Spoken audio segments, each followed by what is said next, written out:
I just drove 4 hours to watch the Odyssey in 70mm IMAX, and I'm gonna say what I thought of this movie and give you my complete honest thoughts. Was my Odyssey to watch the Odyssey worth it? In my opinion, absolutely yes. This was my first movie ever in 70mm, and it was worth every second of that drive. This movie is beautiful, it's grand, it's balanced, the movie has amazing cinematography, effects, and a beautiful score, but it also has enough thematic substance to keep you re-examining the movie.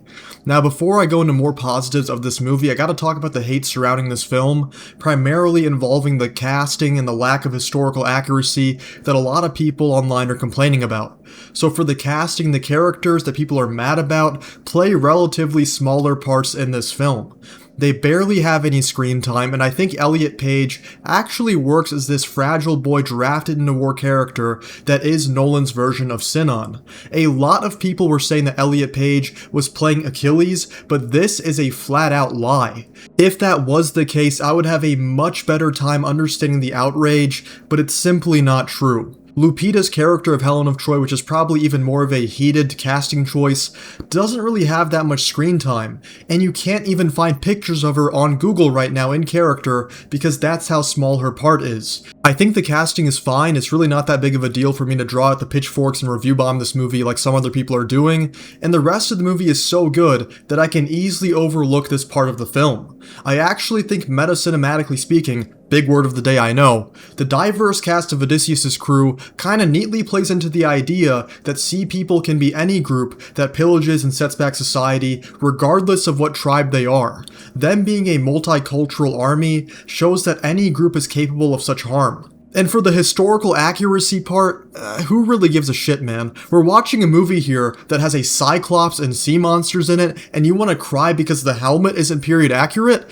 Dude, come on, give me a break, man. Okay, now let's move on to the parts that actually matter. This movie is really good. I thoroughly enjoyed my time with it, and there was never a part of the 3-hour runtime that felt like a drag. If you have the option to watch it in 70mm IMAX, I would highly recommend doing so, even if you have to wait since it's booked out for a while. The hype is justified. The cinematography is beautiful in this movie, and I love how the oceans and landscapes looked in this format. The effects are also brilliantly done, especially during the Cyclops sequence, which is probably the standout in the film, alongside the battle at Troy. I love the Cyclops scenes and how Nolan shows the size of this beast, and the movie brilliantly weaves it to practical and visual effects. Thank you so much, Bill Irwin. Now, one thing I will say about this movie is that it's basically the least Nolan-y Nolan movie of the bunch, if that makes sense. You have some non-linear storytelling, but it's nothing crazy like Prestige or Tenet, which jump back and forth for basically the whole movie. The non-linear storytelling in this movie is there, but it's not as frequent as his other stuff. The movie is also fantastical, which is a big departure for Nolan, who usually sticks to more grounded stuff. A big worry I initially had for the Odyssey was if Nolan was going to gut the monsters or rework them to have them somehow fit into reality, but I'm really happy that he just ran with the fantasy elements of the story and just fully embraced it. Narratively, I also really like this movie, and I noticed that it showcases themes kind of similar to Oppenheimer, but in a totally different context. Oppenheimer is all about guilt, and Odyssey definitely has that, but it also tackles the setting back of society and how Odysseus realizes that he's behind the regression of humanity through his violations of the sacred laws. The line where Penelope says that Odysseus is actually part of the sea people is a brilliant reveal, and it serves as a nice justification for his delayed return to Ithaca because he had this moral dilemma going on.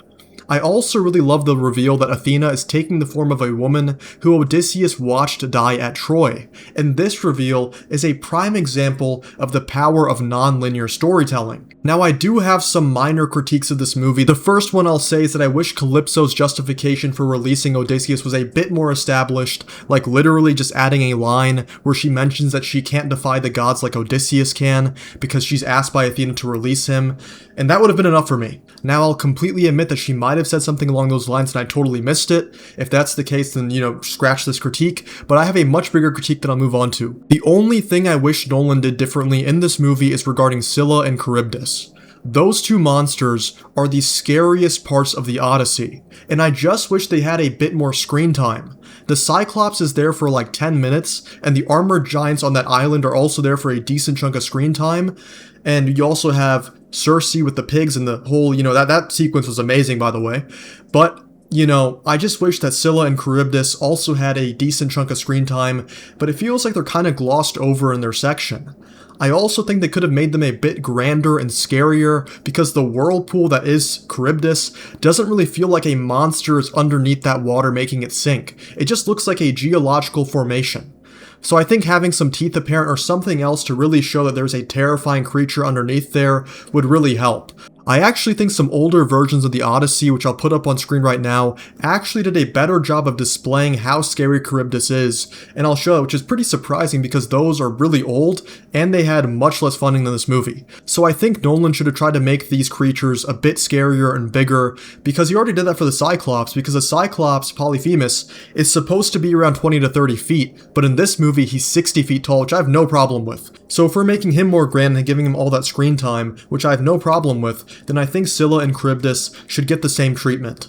The issue with Scylla is basically the same thing. It's a bit underwhelming. It's just gray elephant trunks coming out and dragging back some soldiers. I would have liked it if it was a bit more colorful and big, since we're going this fantastical direction already. But I understand that these sections are not that long enough because of the fact that there's a 3-hour time constraint that Nolan has to abide by because of IMAX and, all that stuff that's surrounding that format of filming. He's already close to reaching that 3-hour time limit, so he probably had to make some cuts. So I can kind of give him some leeway here regarding these sections, but I just wish these sections were a bit expanded and that the monsters were a bit scarier. But that's really my only critique of this movie. But yeah, those are my thoughts on this film. I really liked it, and I actually prefer it to Nolan's other previous work. Oppenheimer just really wasn't my cup of tea. I understand that it's a good movie. I just don't really like political thrillers. That's just a personal thing. But I really liked how Nolan branched out here to give us this mythological epic, and epic it is. This movie is amazing, and I hope you all watch it. Let me know your thoughts, and if you've seen it, which you probably already have, let me know what you think of this movie, and I hope you have a great rest of your day.